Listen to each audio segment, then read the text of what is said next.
Accountancy class and आज हम लोग नया टॉपिक स्टार्ट करने वाले हैं डेप्रिसिएशन। ओके, तो जनरल एंट्रीज का टॉपिक हम लोग कर चुके हैं। तो जनरल एंट्रीज के बाद जो नेक्स्ट इसका टॉपिक है वो है डेप्रिसिएशन, और कुछ पार्ट इसमें जनरल एंट्रीज का भी है, तो थोड़ा मतलब जनरल एंट्रीज का भी है, आपका लेजर का पार्ट भी है, तो थोड़ा सा केयरफुली करेंगे। तो देखो बेसिकली डेप्रिसिएशन है क्या। एज यू नो कि हमें अपने बिजनेस को रन करने के लिए जो अपना कुछ एक्सपेंडिचर, हमें कैपिटल एक्सपेंडिचर करना होता है, जो मैंने आपको बताया था। लाइक अपने बिजनेस को रन करने के लिए हमें कुछ फिक्स असेट्स एक्वायर करनी होती है। ठीक है, फिक्स असेट्स इसलिए एक्वायर करनी होती है क्योंकि उससे हमारे बिजनेस की लॉन्ग टर्म की ग्रोथ है ना, ग्रोथ उस पर डिपेंड करती है। क्योंकि लंबे समय तक हमें बिजनेस रन करना है तो हम लोग इन्वेस्ट करते हैं फिक्स असेट्स में। ठीक है, अब जब फिक्स असेट्स में हम पैसा इन्वेस्ट करते हैं तो जब हम उसका रेगुलर यूज करते हैं तो उसकी उस असेट्स की वर्किंग एफिशिएंसी रिड्यूस होती है, राइट। और इसके अलावा मतलब डेली उसको यूज करेंगे तो उसकी वैल्यू में क्या हो जाएगा, वैल्यू भी उसकी डाउन हो जाएगी। तो जितना पार्ट उसकी मतलब रिड्यूस होता है उसकी वैल्यू का, दिस इज कॉल्ड डेप्रिसिएशन। ठीक है, तो देखें आप ये कॉन्सेप्ट क्या है। तो मीनिंग है इसका, fall in the value of tangible और फिक्स असेट्स, राइट, यानी कि वैल्यू का रिड्यूस होना, right, due to reason like its regular uses, यानी उसका अपन रेगुलर यूज करते हैं तो वर्किंग एफिशिएंसी रिड्यूस होगी उसकी, तो जिससे उसकी वैल्यू भी क्या हो जाएगी, रिड्यूस हो जाएगी। और इसके अलावा इट्स ऑब्सोलेंस, यानी कि वो मान लो आउटडेटेड हो गया है, मशीन आपकी आउटडेटेड हो गई है या आपका जो भी असेट्स है वो आउटडेटेड हो गई है, तो उसकी तब भी उसकी वैल्यू क्या हो जाएगी, रिड्यूस हो जाएगी। या फिर एक्सीडेंट हो गया हो असेट्स का, तो वो तब भी उसकी वैल्यू क्या हो जाएगी, मतलब उसकी वैल्यू रिड्यूस हो जाएगी। तो ऐसे सर्टेन रीजन है जिससे कि असेट्स की वैल्यू फॉल हो जाती है, और जो वो वैल्यू में जो भी इसका मतलब रिड्यूस होगा वो पार्ट क्या कहलाता है, डेप्रिसिएशन कहलाता है। And this is our expenses, और ये हमारा एक तरीके का क्या है, एक्सपेंसेस है, विच इज हमारा जो हमारे प्रॉफिट को रिड्यूस कर देता है। ठीक है, जो हमारे प्रॉफिट को रिड्यूस कर देता है। एक डेफिनेशन और देख लीजिए इसकी, depreciation is the permanent and continuing diminishing in the quality, यानी कि परमानेंट यानी जो भी असेट्स का जो पार्ट रिड्यूस होता है वो परमानेंटली होता है। ऐसा नहीं कि अभी हो गया बाद में वो वापस से ठीक हो जाएगा। यानी कि जो भी लाइक जैसे हमने कोई सपोज करो हमने कोई व्हीकल परचेज किया, ठीक है ना, मान लो हमने कार परचेज की।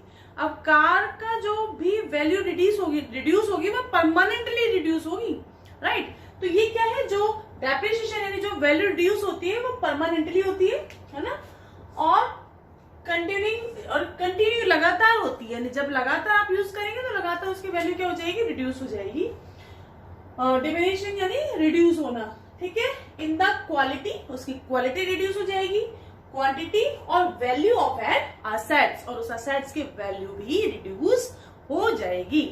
तो ये इसका बेसिकली डेफिनेशन है।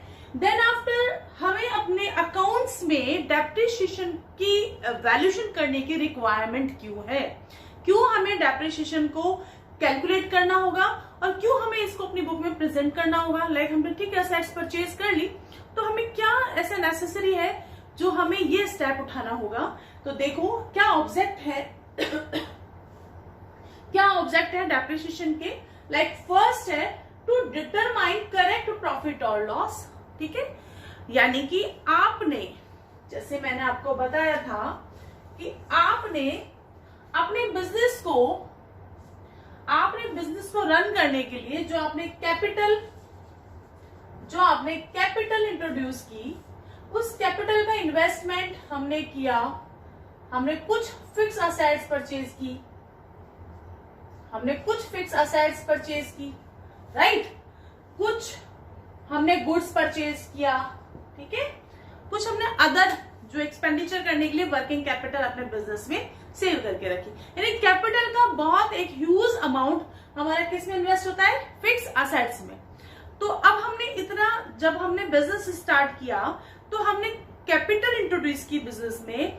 अब उस कैपिटल का जहां जहां इन्वेस्टमेंट हुआ उससे जो जो रिटर्न मिलना था वो हम उसको कैलकुलेट करने के बाद ही हम ईयर एंड में ये फाइंड आउट करते हैं कि लाइक प्रॉफिट हुआ या लॉस हुआ, ठीक है। तो यदि हम इस डेप्रिसिएशन की वैल्यूएशन नहीं करते हैं तो हम एग्जैक्टली जो हमारा प्रॉफिट है या जो लॉस है हम उसको इजीली मतलब एग्जैक्टली हम उसको फाइंड आउट नहीं कर पाएंगे, ठीक है।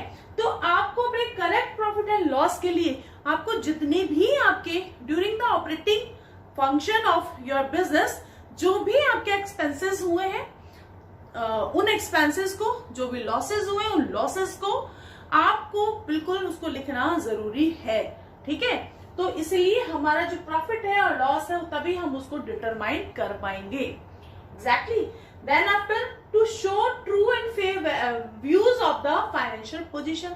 इसके अलावा हमारे बिजनेस में मैं जैसे कि आपको हम लोग बीएसटी में भी पढ़ते हैं इस टॉपिक को कि जो हमारी फाइनेंशियल पोजीशन है ना किसी भी बिजनेस की, वो जैसे स्टार्ट किया हमने बिजनेस, उसके बाद हमारा जो भी प्रॉफिट होगा, यदि हमारे बिजनेस में प्रॉफिट होता है तो जाहिर सी बात है वो हमारे कैपिटल को इनहेंस करेगा, राइट। इसके अलावा अब हमने अपना बिजनेस स्टार्ट कर दिया तो कुछ हमारा इन्वेस्टमेंट किस में है, हमारी असेट्स के अंदर भी है, ठीक है। तो इधर हमारी कैपिटल भी बढ़ेगी। इसके अलावा हमारा यहाँ पर मतलब सेकंड पार्ट में अपना असेट्स है वो पार्ट भी अपना इंक्रीज होगा। तो कहने का मेरा मतलब ये है कि हमारी जो फाइनेंशियल पोजीशन है आफ्टर 1 ईयर और एवरी ईयर, ठीक है, और एवरी ईयर हमारे फाइनेंशियल पोजीशन क्या है। लाइक जैसे मान लो मैंने फर्स्ट ईयर कोई असेट्स परचेज की, कोई मशीनरी मैंने परचेज की 2 लाख की, ठीक है, 2 लाख की मैंने मशीनरी परचेज की और 1 ईयर उसको यूज करने के बाद मान लो 10% उसकी कॉस्ट डिक्रीज हो जाती है, यानी कि रिड्यूस हो जाती है, ठीक है। देखो आप दोबारा समझो कि मैंने कोई मशीन मैंने 2 लाख की परचेज की और मैं मानती हूँ मुझे मतलब मेरे अकॉर्डिंगली जो डेप्रिसिएशन चार्ज होना चाहिए 10% चार्ज होना चाहिए एवरी ईयर। ये हर साल कैलकुलेट होता है ना एवरी ईयर, ठीक है। तो एवरी ईयर जो डेप्रिसिएशन चार्ज होगा 10%, यानी कि 10% मेरी असेट्स के वैल्यू रिड्यूस हो जाएगी, ठीक है। तो इसका 10% कितना आया 20,000। तो मेरी जो असेट्स की वैल्यू कितनी रह गई आफ्टर 1 ईयर 180,000, ओके। तो ऐसे ही मुझे हर साल इसको कैलकुलेट करना होगा। अब एग्जैक्टली मतलब मुझे पता है कि आफ्टर 1 ईयर मेरी जो असेट्स है उसकी वैल्यू कितनी रह गई 180। आफ्टर 5 ईयर मुझे पता होगा एग्जैक्टली मेरी मतलब मुझे उसके बेस पर मेरी असेट्स है जो यदि मैं उसको सेल करना चाहूँ तो मुझे कितना पैसा उसका रिटर्न होगा। आप ऐसा समझें लाइक जैसे कि मेरे पास एक स्कूटी है, ठीक है, मेरी स्कूटी मैंने सपोज करो 60,000 की परचेज की। आफ्टर 5 ईयर मैं उसको सेल करना चाहती हूँ, तो मैं सेल करना चाहती हूँ तो मैं मार्केट से उसकी वैल्यूएशन करूंगी, है ना, कि मुझे कितना अमाउंट उसका मिल जाएगा, क्या मेरी कंडीशन है गाड़ी की, तो उसके हिसाब से मुझे उसका वैल्यू मिलेगा। तो यहाँ पर ये जो डेप्रिसिएशन का ये बिजनेस, क्योंकि बिजनेस में एक लार्ज स्केल पर चीजें होती है, हम लोग तो एक हाउस होल्ड पर्पज से हमने चीजें ली तो हम इसका जो मेंटेन करके नहीं रखते, लेकिन बिजनेस में हर असेट्स की वैल्यूएशन की जाती है। तो आफ्टर 5 ईयर यदि इस मशीन को सेल किया जाएगा तो एक बेस तो है अपने पास, लाइक कि इतने की मेरी असेट्स को सेल किया जा सकता है और उस बेस पर हम ये फाइंड आउट करेंगे कि वो असेट्स यदि उससे ज्यादा में सेल होती है तो प्रॉफिट, कम में सेल होती है तो लॉस। कहने का मतलब है कि यदि मैं हर साल ये फिगर आउट करती रहूं कि मेरी असेट्स की वैल्यू आफ्टर 1 ईयर क्या है, आफ्टर 2 ईयर क्या है, आफ्टर 3 ईयर क्या है, तो मुझे अपनी मार्केट में उस असेट्स को के सेल करना, ठीक है, या मैं मतलब मुझे वो उसको फिगर आउट करना मेरे लिए आसान रहेगा। तो कहने का मतलब है कि true and fair view of the financial position, यानी कि आपकी जो भी असेट्स है उसकी ट्रू एंड फेयर व्यूज को प्रेजेंट करता है यदि हम डेप्रिसिएशन मतलब डेप्रिसिएशन को हम एक प्रॉपर मैनर में हम चार्ज करते हैं, ठीक है। देन आफ्टर है to determine cost of production. Cost of production in the sense कि आप जैसे हम प्रोडक्शन वर्क में यदि इंडल्ज हैं तो जाहिर सी बात है हमने बहुत ज्यादा इन्वेस्टमेंट अपनी मशीनरी में, प्लांट एंड मशीनरी में किया होगा, राइट। अब जब हम प्रोडक्शन मतलब की प्रोडक्शन हम कर रहे हैं तो हमारी वो मशीनरी वो असेट्स हमारी यूज में तो आ ही रही है ना। तो हमको अपनी प्रोडक्शन के एक्चुअल कॉस्ट को यदि कैलकुलेट करना है तो हम जब कॉस्ट को कैलकुलेट करेंगे तो हम उसमें डेप्रिसिएशन का अमाउंट भी क्या करेंगे, उसमें इन्वॉल्व करेंगे। तो ये तब भी ज्यादा जरूरी है कि हमको ये फाइंड आउट हो जाए कि एक्चुअली मेरी जो प्रोडक्शन की कॉस्ट है वो क्या होगी, राइट। तो इस बेस पर भी हमें डेप्रिसिएशन कैलकुलेट किया जाना चाहिए। नेक्स्ट है to provide fund for replacement. ठीक है, अब हमारा ये जो कॉन्सेप्ट है ना, आपको हमने जब कॉन्सेप्ट पढ़ाया था तो आपको पता है कि ये हमारा जो डेप्रिसिएशन का कॉन्सेप्ट है ये हमारा प्रूडेंस कॉन्सेप्ट पर है। प्रूडेंस कॉन्सेप्ट क्या था? प्रूडेंस कॉन्सेप्ट ये था कि जितने भी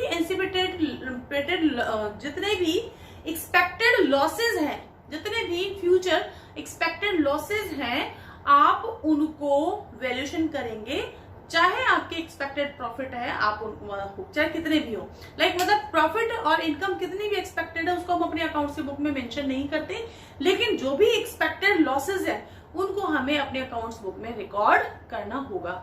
ठीक है, तो to provide fund for replacement, okay, तो हर साल हमारी जो असेट्स है वो रिड्यूस होगी और हमें पता भी है कि कितना % रिड्यूस होगी।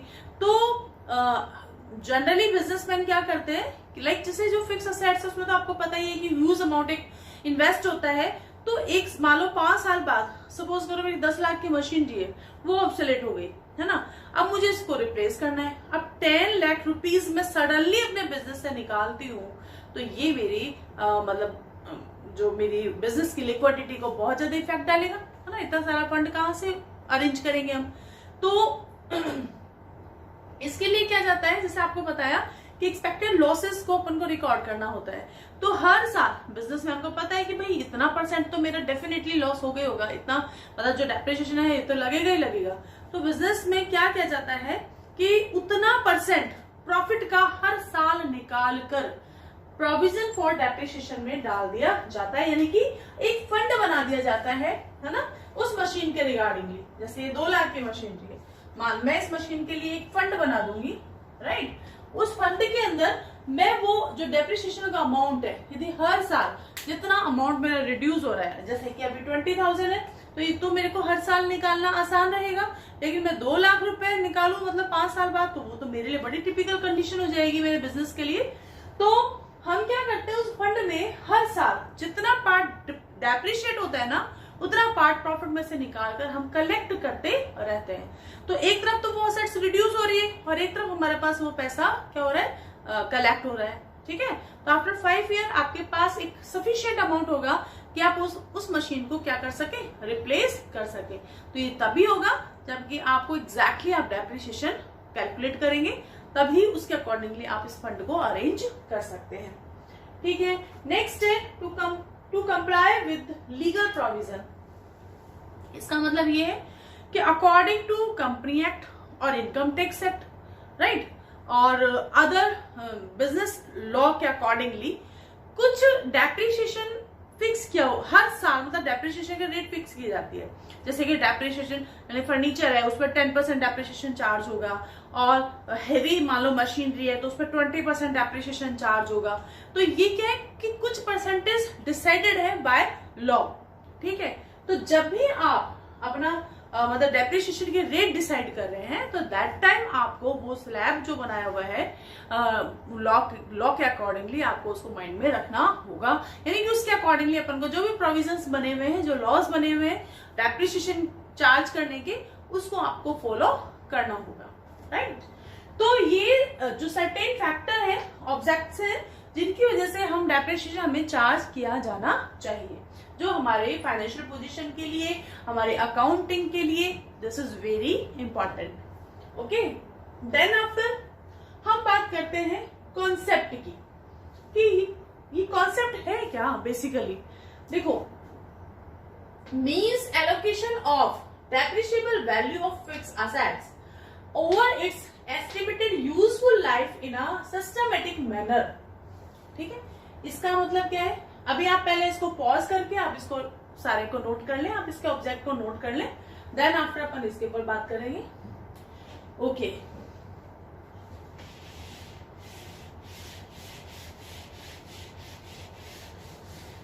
हाँ जी, तो कॉन्सेप्ट क्या है बेसिकली, जैसे कि मैंने आपको बताया on 1 April 18 a machine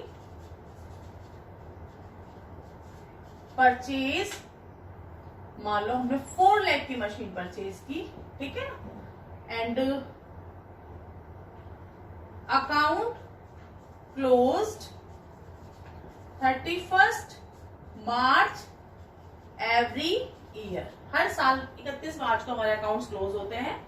and depreciation जो चार्ज किया जाएगा, डेप्रिसिएशन चार्ज 10% पर एनम, ठीक है, हर साल 10% का डेप्रिसिएशन चार्ज किया जाएगा, ठीक है।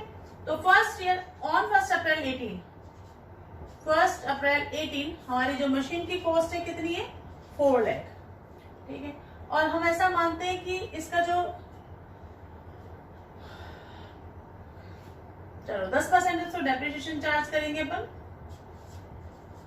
कितना आएगा 40,000, कितनी कॉस्ट हो गई 3,60,000, राइट।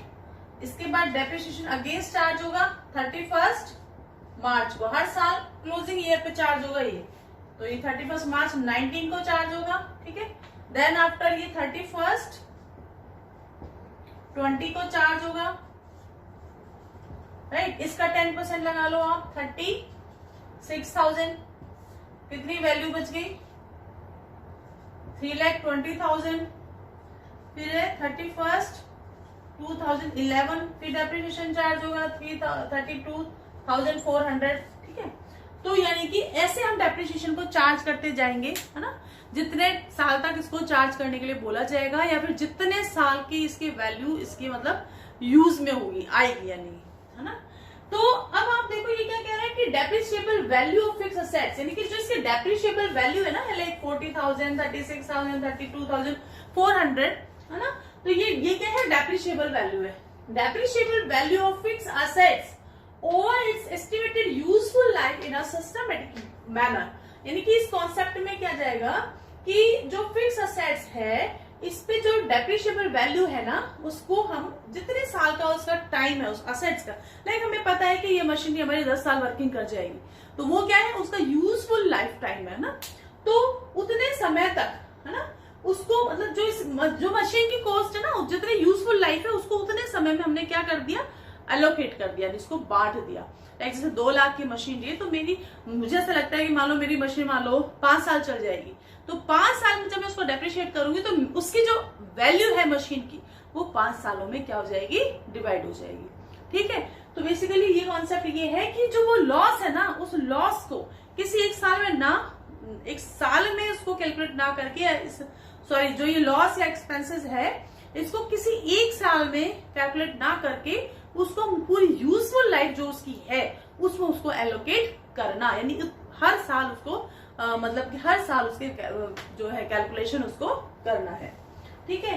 तो ये क्या है, this is the expenses, again ये ध्यान रखना, ये क्या है, expenses, right. This is the expenses charge against profit, यानी कि ये क्या है, हमारे प्रॉफिट के अगेंस्ट एक चार्ज है, यानी कि ये हमारे प्रॉफिट को हर साल रिड्यूस कर देता है। प्रॉफिट अगेंस्ट चार्ज का मतलब क्या है, यानी प्रॉफिट में से उस जो वैल्यू को रिकवर किया जाएगा, तो this is charge against profit, यानी प्रॉफिट को रिड्यूस कर देता है ना, हर साल। बेसिकली इसके बाद चीज है फैक्टर और बेसिस ऑफ प्रोवाइडिंग डेप्रिसिएशन, यानी कौन कौन से फैक्टर है, कैसे कैलकुलेट करेंगे हम। तो फर्स्ट ऑफ ऑल तो हमारे पास हिस्टोरिकल कॉस्ट ऑफ असेट्स हमारे पास होनी चाहिए, यानी कि हिस्टोरिकल कॉस्ट का मतलब क्या है कि हमने जब भी अपनी असेट्स को परचेज किया है, तो जिस भी वैल्यू में परचेज किया है, this is called historical cost of assets, okay. Then after estimated residual value और स्क्रैप वैल्यू, है ना। ये क्या है कि आफ्टर, ठीक, इसका मतलब ये है कि हमें लगता है जैसे हमारी मान लो असेट्स 5 ईयर उसका यूजफुल लाइफ है, यानी 5 साल हमारी जो असेट्स है वो हमें मतलब हमारी उसकी वर्किंग एफिशिएंसी हमारे लिए रहेगी। आफ्टर 5 ईयर हमको डेफिनेटली उस मशीन को रिप्लेस करना होगा, ठीक है। तो इसके बाद जो भी वो असेट्स है, जो भी वो मशीनरी है, उसकी जो भी वैल्यू हमें मिलेगी, अब उसको क्या बोला जाता है, scrap value. Scrap value in the sense अब वो क्या स्क्रैप बचा आफ्टर 5 ईयर, यानी कि उसकी वो मशीन है वो वर्किंग कंडीशन में नहीं है, तो उसका जो भी लास्ट वैल्यू मिलेगा ना, this is called scrap value. ठीक है। फिर है useful life of the assets. आपको पता होना चाहिए कि आपके असेट्स की यूजफुल लाइफ कितनी होगी। लीगल प्रोविजन यानी अकॉर्डिंग टू लॉ जितने भी डेप्रिसिएशन की जो भी रेट फिक्स की गई है, आपको उसके अकॉर्डिंगली ही डेप्रिसिएशन रेट चार्ज करना होगा। ठीक है। तो ये क्या है, आपके फैक्टर है। इन फैक्टर के बेस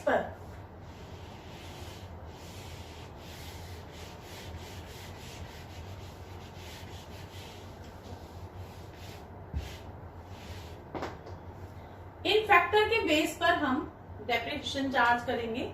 जैसे कि एक इसका डेप्रिसिएशन का अमाउंट निकालते हैं अपन। डेप्रिसिएशन कैसे चार्ज किया जाता है,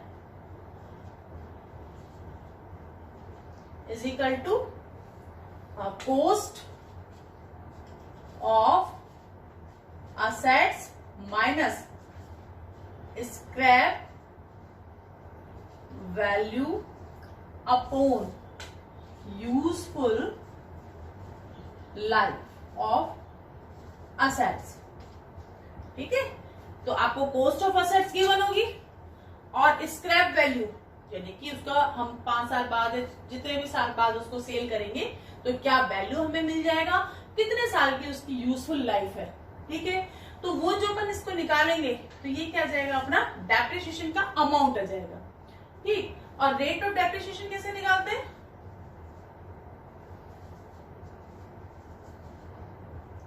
is equal to depreciation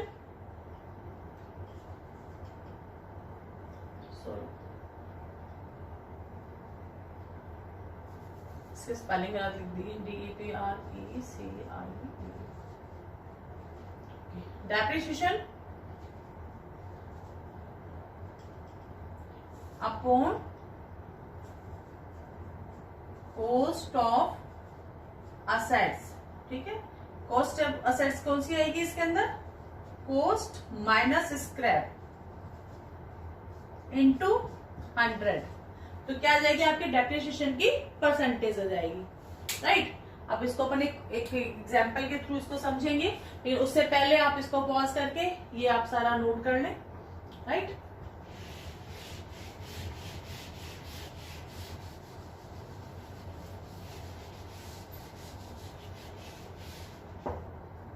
जैसे कि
ओके।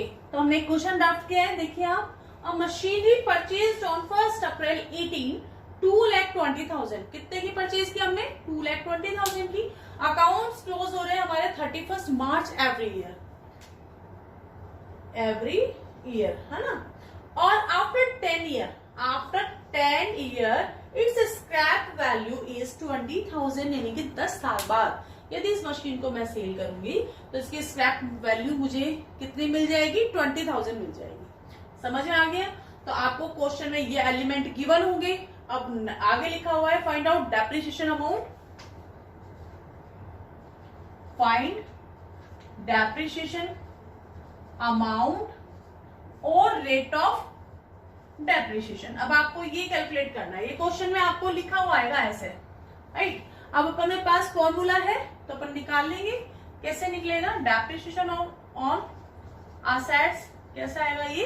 तो कॉस्ट ऑफ असेट्स कितनी है अपनी? 2,20,000 और स्क्रैप कितना है? 20,000 डिवाइडेड बाय इसकी यूजफुल लाइफ कितनी है? 10 ईयर, है ना। तो अब इसका कितना अमाउंट हो जाएगा? यानी कि इसका अमाउंट हो जाएगा 20,000 डेप्रिसिएशन का अमाउंट, है ना। 20,000 पर एनम कितना आएगा? 20,000 पर एनम। ओके, अब रेट ऑफ डेप्रिसिएशन पे फाइंड आउट कर लेते हैं। Then rate of depreciation is equal to कितना आया अपना? 20,000 आया, ठीक है। ये तो डेप्रिसिएशन का अमाउंट था। और कॉस्ट ऑफ असेट्स लेंगे अपन कॉस्ट माइनस स्क्रैप करके, तो कितना आया था कॉस्ट इसकी? कितनी आएगी? 2,20,000 में से मैं मान लो 20,000 माइनस कर देती हूँ, तो ये आएगा 2 लाख और इंटू 100। देखो आप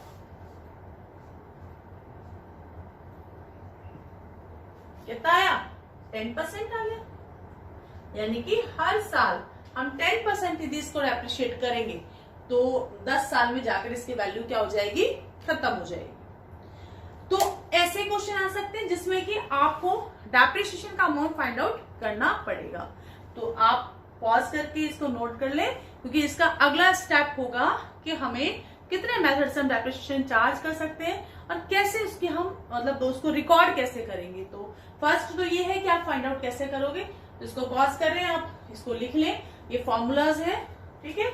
एक तो फॉर्मूला ये हो गया और एक फॉर्मूला ये हो गया आपका, और ये इसका एक एग्जाम्पल है।